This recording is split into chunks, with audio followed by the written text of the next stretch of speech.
have both of them in there. Is that, I got the glare in the wrong spot there? You're fine.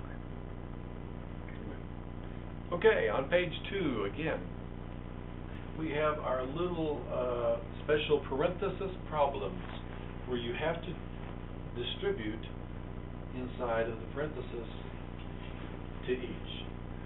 The first job here is to solve what's inside of the parentheses and find the total quantity. Here you're dealing only with numbers. They're trying to trick you with this part right there. That negative sign is the trick.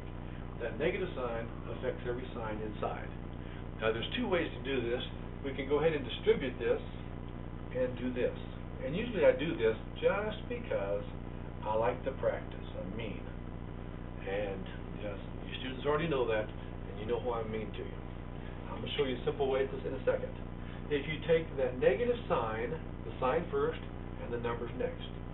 The 2 is absolutely by itself. Leave it alone. Do nothing with it.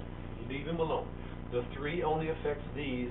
That negative sign keeps this piece from that piece. So that's a 2, and you have a negative 3 times a plus 4. You change the sign, it's a negative 12. The negative 3 affects that plus 2. It makes negative times a positive, change the sign. 3 times 2 isn't 5, it's 6. There we go. Now, what you have here is a negative 12 and a negative 6, which is, leave your first 2 alone, and you got those 2 combined, negative 12 and negative 6, is a negative 18. Therefore, you subtract the small from the large, which is 16, and you keep the sign of the larger. Negative 16 is the answer to that problem. Now, sometimes you can do this, sometimes you can't. Those are 2 numbers. You can combine 2 numbers. 4 plus 2 is what? That's right. So, you could also write this 2 minus 3 times 6 equals what? The negative 3 times the plus 6 is a negative 18, and you have your plus 2 minus 18 equals also the minus 16. Okay, I want you to learn the pattern, so that's why I did it this way. Okay, don't be mad at me. Just understand, in the long run, you're going to need to have that skill down. Slam dunk. You have it right here where it's very, very important.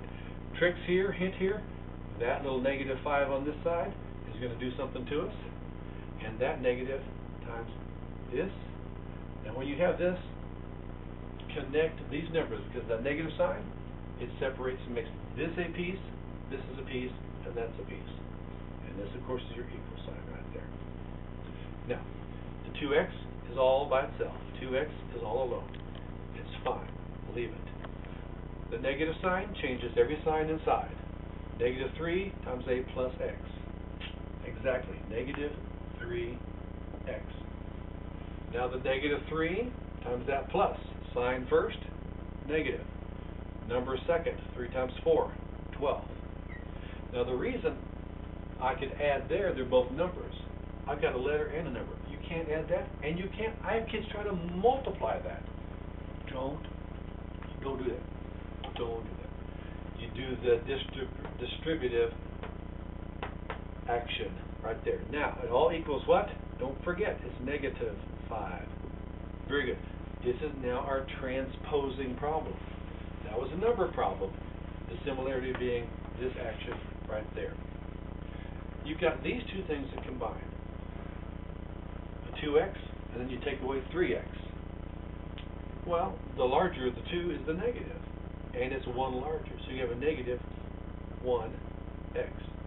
If you go up 2 and then down 3, you're below the table. You're negative 1. So negative 1x minus 12 equals a negative 5. Now let's transpose. What do you move next? No, you don't move that. Come down. Look, you move this away from the x. Get the x by itself. That's what you're after. That's your goal. Now, put a plus 12. And on both sides of the equation, remember, in order to keep it equal, you have to do the same thing to each side of the equation.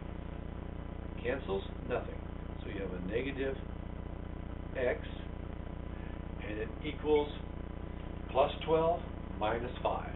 The sign is going to be plus, the larger one is plus, and you have 12 take away 5 is 7. So a negative x is a plus 7. That isn't an x, that's a plus 7. The combination of those two pieces there. Now, how do you get rid of that negative x right there? There's a lot of ways to do it. One simple way to do it is put a negative 1 and divide each side. Negative 1 into x equals a plus x. Negative into negative.